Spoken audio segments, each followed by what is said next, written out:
کہ جو قاضی صاحب ہے نا، میں جاتی دفعہ میں کہیں سفر پہ جا رہا تھا تو میں ان کے پاس چھوڑ گیا کہ رستہ لمبا ہے، کہیں کوئی مجھ سے چھین نہ لے، ہیروں کی بھری ہوئی تھی۔ کچھ دنوں کے بعد میں واپس آیا ہوں، قاضی صاحب نے مجھے تھیلی واپس کی ہے تو اس میں ہیروں کی بجائے کھوٹے سکے نکلے ہیں۔ اب میں نے قاضی صاحب سے کہا ہے تو قاضی صاحب تو میرے گریبان تک آتے ہیں، وہ کہتے ہیں بتا کہیں سے پھٹی ہے، کھلی ہے؟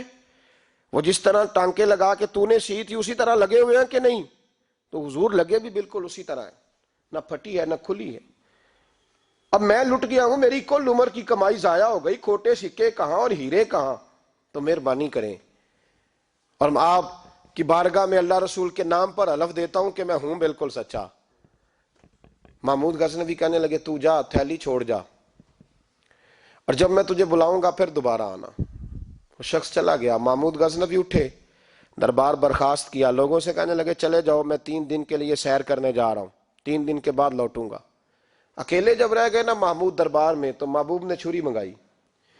وہ جس تخت پہ بیٹھتے تھے وہاں گدا بچھا ہوا تھا، یہ گدا پڑا ہے نا، وہ گدا بچھا ہوا تھا، محمود نے چھری کے ساتھ اس کو پھاڑ ڈالا اور چھری جیب میں رکھی نکل گئے۔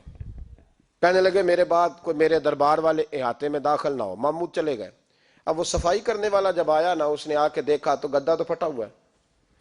اس نے شور ڈال دیا، پہرے دار بھی آ گئے، فلاں صاحب بھی آ گئے، فلاں صاحب۔ اس نے کہا او خدا کے بندو، اس کا گدا پھٹ گیا ہے، وہ تو مار ڈالے گا۔ اس نے کہا تھا سوائے صفائی اور نگرانی والے کے دوسرا آئے کوئی نہ، اور یہاں آیا بھی کوئی نہیں، پہلے دن ہی پھٹا ہوا ہے تو لٹکا دے گا سب کو، کیا کریں؟ شور ہو گیا، سارے دربار کے ملازمین اکٹھے ہو گئے۔ ایک بندہ بولا، کہنے لگا فکر نہ کرو، میں کیسے بندے کو جانتا ہوں، اس طرح سیے گا کہ جس نے پھاڑا ہوگا اسے بھی پتہ نہیں چلے گا کہاں سے پھٹا تھا، ایسا بہترین رفو کرے گا کہ پتہ بھی۔ اس نے کہا یار ہم سارے 1 مہینے کی تنخواہ دیتے ہیں، 1 مہینے کی، تو بندہ بلا۔ وہ بلا لیا اس کو، اس کا نام محمد رفو گر تھا۔ وہ آیا، اس کو گدا دکھایا، اس کا یار اس طرح سینہ پتہ نہ چلے۔ اس نے کہا فکر ہی نہ کرو۔ اس نے سیدھی اگلے شام ہی لا کے بچھا دیا گدا۔ تیسرے دن بادشاہ سلامت آئے، آ کے پہلی نظر گدے پہ ڈالی۔ اس نے بلایا سب ملازمین کو، کہا کس نے سیا ہے؟ کہا جناب کیا ہوا؟ کہا یہ پھٹا ہوا تھا۔ کس نے؟ کہا نہیں پھٹا ہی نہیں۔ وہ کہنے لگے بنو بات، میں خود پھاڑ کے گیا تھا، تو بتاؤ صحیح سیا کس نے ہے؟ کہا جناب آپ پھاڑ کے گئے تھے تو بتایا کیوں نہیں؟ فرمانے لگے اسی لیے تو بتایا نہیں تھا کہ تم خود تحقیق کر لو، بلاؤ بتاؤ پھاڑا کس نے، احمد سیا کس نے؟ تو بلا لیا، احمد رفو گر آ گیا۔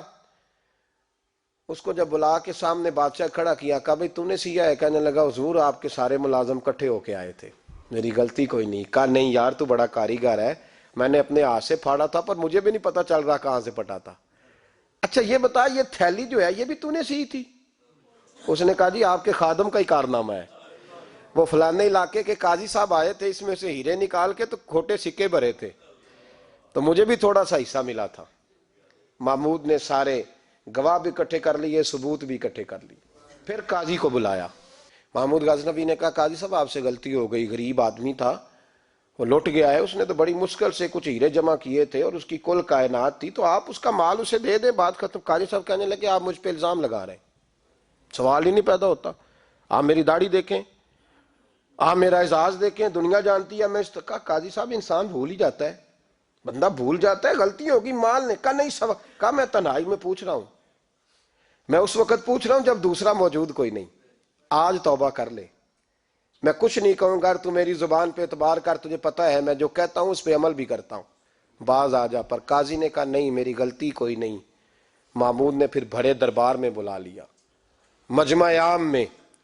مہلت کے دنوں میں جو توبہ کر لے وہ بچ جاتے ہیں، لیکن لوگ رسوائیوں کے دنوں میں پھر واپس لوٹتے ہیں اگلا گھر دیکھ کے، پھر حالات اور طرح کے ہو چکے ہوتے ہیں۔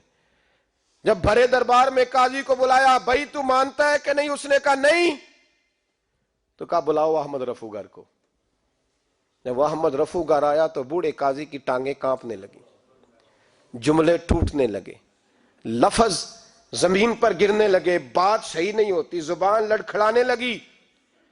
محمود کہنے لگے قاضی میں نے تجھے کہا تھا وہاں مان جا بات، اب بڑے دربار میں بول۔